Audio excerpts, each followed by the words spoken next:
naroon siya panganagin ang kanyang nagayat sa asawa. Sa pagkakala ko, sa kaya lalaki ang kapag tumabas sa usapan. Napakadaling remedyoan yan, mga amigo.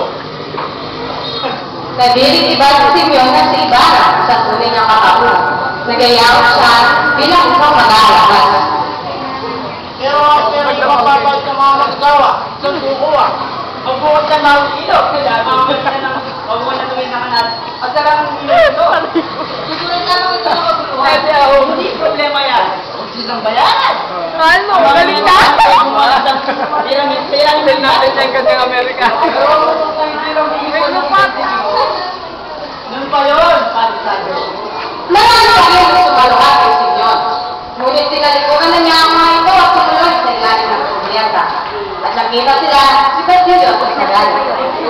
Nagsinisama ang kapatigan. Nakilala ng Sagal ang kanyang kaibigan. Oy! Nabiyak.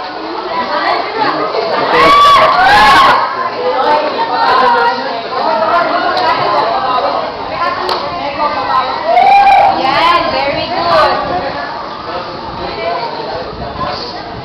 Patay kayo niya sa may cortina dyan. Tataas na siya.